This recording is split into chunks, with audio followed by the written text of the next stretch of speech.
안녕하세요, 여러분. 오늘은 Q&A 강의 9번째 시간으로 바로 이 문제를 풀어볼 텐데요. 먼저 A부터 D까지의 구성을 보시면 A. Statement, B. Application, C. Replacement, D. Execution, month, Asian, month, Sean 이렇게 모두 명사 어휘를 가진 명사 어휘네요.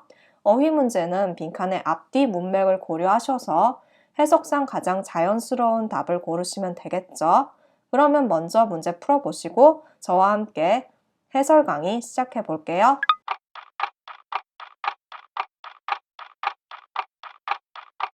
문제 풀어보셨나요? 그러면 문장 처음서부터 해석하면서 풀어볼게요. Before Mr. Lee steps down from his position, 리 씨가 그의 자리에서 물러나기 전에 We need to find a 빈칸. 우리는 무엇을 찾아야 한다. For him, 그를 위해, 그를 위해서 To ensure a smooth transition, 순조로운 이행을 확실히 하기 위해 이렇게 해석이 되는데요.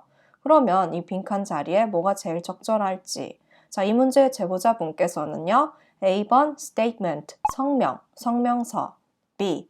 application, 신청, 신청서 여기까지는 잘 아셨는데 C번 replacement에서 교체, 대체, 추상명사인가 해서 그냥 넘어가셨어요. 그리고 D번 execution, 실행, 수행 이렇게 4개 중에서 답이 뭔지 모르겠어 하다가 아무거나 찍으셨어요. 그런데 이 문제의 답이 C번 replacement 였단 말이죠. 그를 위한 대체를 찾는다. 말이 안 되는데 어떻게 답이냐 궁금해 하셨는데요. 이것은 replacement가 구체적인 의미로 대신할 사람을 의미하기도 하는데요. 직장에서 그만두는 사람을 대신할 사람은 후임자라고 할 수 있겠죠. 그래서 We need to find a replacement for him 이라고 하면 그를 위한 후임자를 찾아야 한다. 왜냐하면 리 씨가 그만둔다고 하니까. 뒤에 문맥도 다시 보시면 To ensure, 무엇을 확실히 하기 위해 A smooth transition. 스무드하다는 건 부드럽게 넘어가는, 부드러운, 원활한, 순조로운을 의미하고요. Transition은 한 상태에서 다른 상태로의 이행을 얘기를 하는데 지금 여기에서는 무슨 변화예요? 사람이 변화하는 거죠. 한 사람이 나가고 다른 사람이 들어오고 그렇기 때문에 이행 중에서도 좀 더 구체적으로 원활한 인수인계를 확실히 하기 위해 이렇게 해석하셔야지 조금 더 자연스럽겠죠. 이렇게 앞뒤 문맥에서 둘 다 사람을 바꾸는 것, 사람을 바꾸는 것 이런 내용이 나오고 있기 때문에 빈칸에 가장 적절한 것은 다시 한번 C겠죠. 참고로 후임자를 뜻하는 동의어, successor도 같이 알아두세요.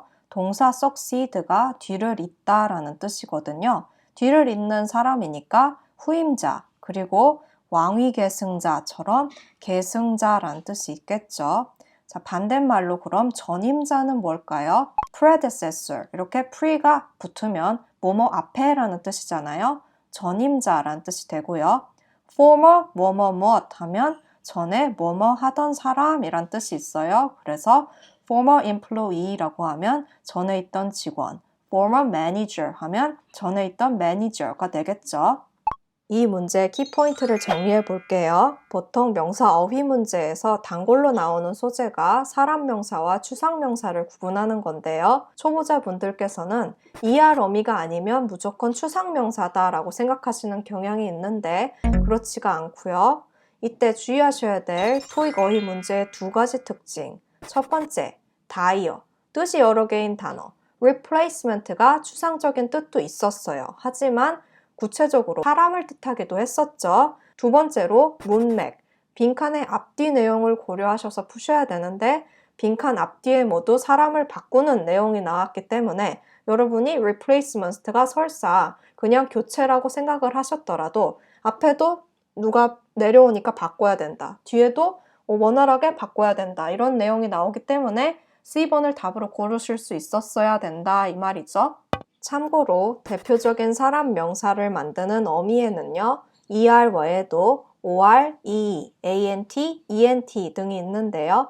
이것에 대해서 예문과 함께 좀 더 자세히 배우고 싶으시다면 제가 예전에 업로드했던 파트 5 품사 구분 강의의 두 번째 강의의 사람, 명사, 전미사 강의를 보시면 돼요.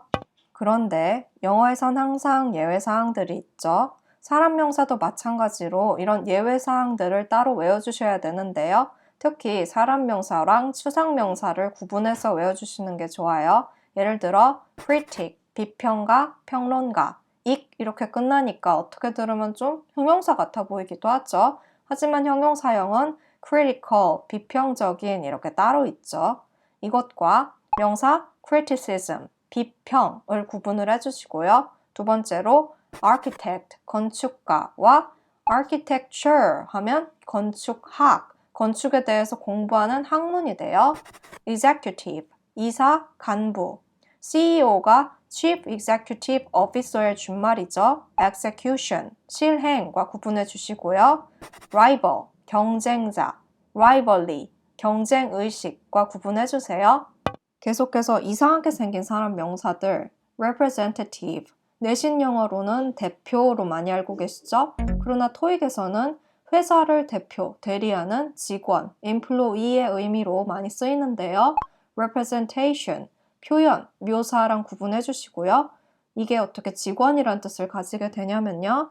예를 들어 sales representative, 줄여서 sales rep이라고 하면 영업사원을 얘기하거든요. 판매 대리인이라고도 하죠. 그 회사의 제품을 그 직원이 대신 팔아주는 거잖아요. 그렇기 때문에 대표의 연장선상, 대리인 이런 의미로의 직원이 되는 거죠. 마찬가지로 Customer Service Rep이라고 하면 고객 서비스 상담원을 얘기하는데요. 서비스 상담원도 마찬가지로 그 회사를 대표해가지고 고객의 불만 사항을 처리해주는 등의 일을 하기 때문에 representative가 직원으로 자연스럽게 해석이 되는 거죠. 또 associate, colleague, 직장 동료, coworker라는 의미가 있는데요.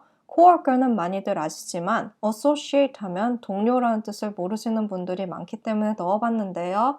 예를 들어 Mr. Kim is one of my business associates 하면 김 씨는 내 사업 동료들 중 한 명이다 처럼 되겠죠. association, 협회, 연계, 제휴를 뜻하는 일반 명사랑 구분해주세요. 마지막으로 이상하게 생긴 사람 명사 두 번째 타입. 여기 문제에 나왔던 replacement처럼 대체, 교체 이런 추상적인 뜻도 있었지만 구체적으로 대체할 것 이런 물건도 되고 대체할 사람, 후임자라는 사람을 뜻하기도 합니다. 예를 들어 After my retirement, 내 은퇴 후 Lisa will be my replacement. 리사가 내 후임자가 될 것이다. 이렇게 successor의 의미로 쓸 수 있다는 거죠. 이렇게 뜻이 많은 단어 타입의 두 번째 예시, addition, 추가, 추가된 것, 추가된 사람, 이렇게 추상명사, 사람, 사물 다 되는데요. 예를 들어 Since we were short-handed, 우리는 일손이 부족하기 때문에 Tim is a welcome addition to our team. 팀은 우리 팀의 반가운 추가된 사람, 새 멤버이다 이렇게요. 자, 여기까지 오늘의 토익 Q&A 강의가 끝났고요. 여러분도 혹시 잘 안 풀리는 토익 문제가 있으시면 댓글창에 달아주시거나 이메일로 캡처본을 보내주시면 제가 이렇게 해설 강의로 만들어 드릴게요. 그리고 오늘 강의 마음에 드셨다면 구독하기 혹은 좋아요 버튼 눌러주시면 감사하겠습니다. 그러면 우리 다음 시간까지 안녕!